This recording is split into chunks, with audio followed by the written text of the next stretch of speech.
This is a 2003 Nissan Frontier, and today we're replacing the front brake pads and rotors and investigating some strange noises that are coming from the brakes. There's grinding when the brakes are applied, and there's a running noise that seems to be mainly coming from the front right. We've got the truck up in the air. The first thing we find here is that this tire has a lot of resistance to rotation. It's basically jammed. So this points to an issue in the caliper that we're going to take a look at more closely. And for reference, this is how a normal brake would allow rotation.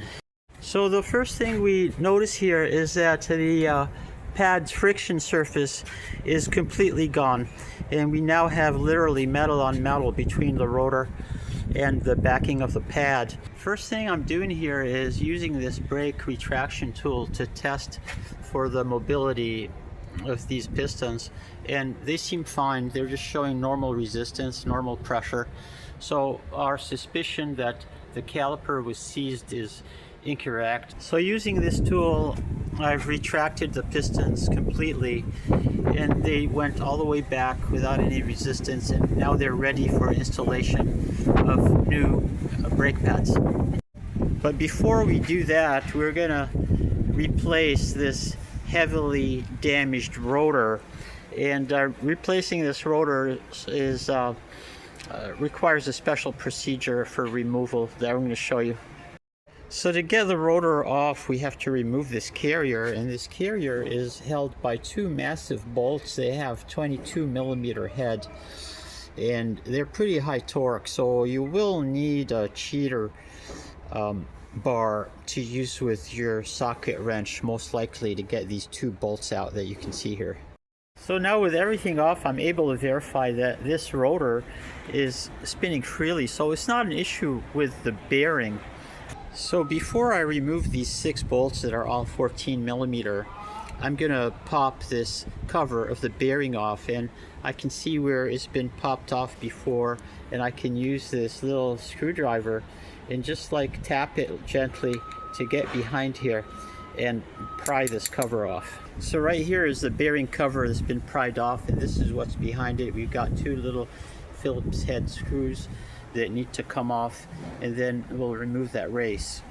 So here's the bearing cover that was sitting back here. You just pried it off using this pick in these holes. Just pull it back, and you note that it has 2 registration marks that must align with the insets that are on the inner race.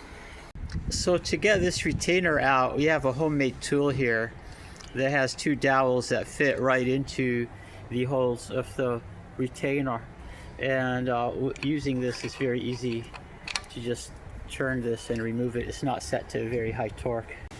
Here I've pulled off the rotor and the hub with the built-in bearing from the hub. This is the bearing that was just in here. It came right out. Now we're going to clean all this old grease off and repack it with fresh grease and reassemble it with the new rotor. So we made a decision here to pull both bearings, the inner bearing and the outer bearing. You notice the inner bearing is closer to me. It is larger than the outer bearing. There's no way to mix them up, but we wanted to just remove them and clean the old grease off of them. And to remove the inner bearing, you had to pop off this grease seal that sits on top of the hub, and we're going to replace it with a new one. I'm going to repack these bearings with this high performance bearing grease from Redline. So we've greased the inner bearing and put it back inside the hub, and now we've got the new seal ready to tap in. And the trick I use is that I position the old seal on top of the new seal, and then I tap onto the old seal to drive the new seal, and this protects the seal from any damage. So the idea here is just set the hub down on a hard surface and just position your old seal on top of the new seal and just go all the way around, tapping until it bottoms out. And when it does bottom out, there's like just a fraction, not even like a 1/16 of an inch, where the edge of the seal is raised. Now before we start putting the rotor and the hub back on here, we're going to clean off all this old burnt out grease and coat this with some fresh grease.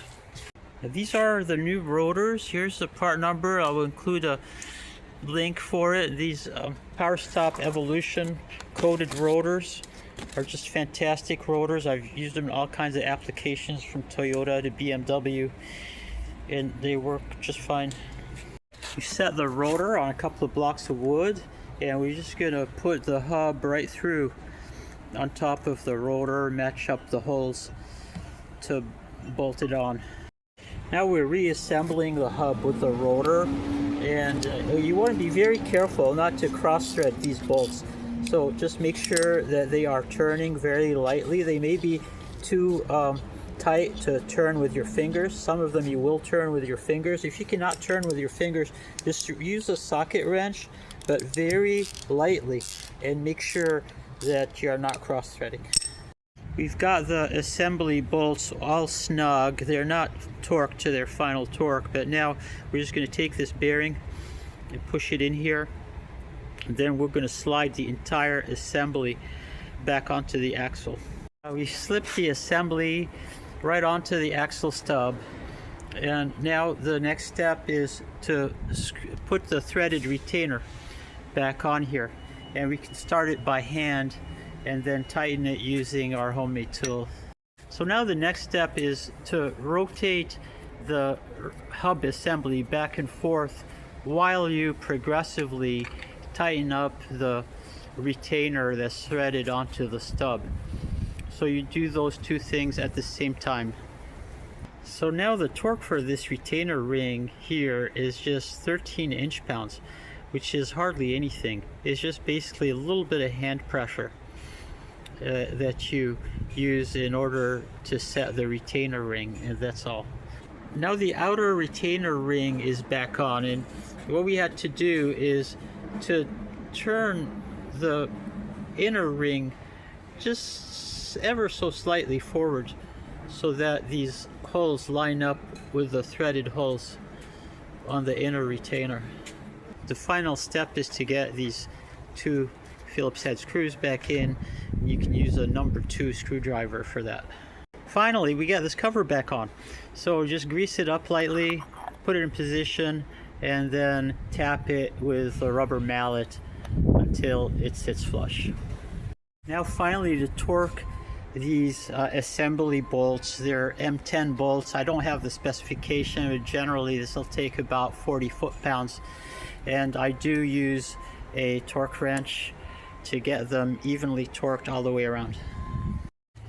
These are the brake pads. They came together in a kit with the rotors. They're the PowerStop Evolutions. They come with all the brake hardware, and usually these give a perfect fit whenever you use them. So we've got the new brake hardware on the pad carrier, and we're going to use some of this high temperature brake grease, brake parts lubricant, to put onto the brake hardware wherever it contacts with the pads.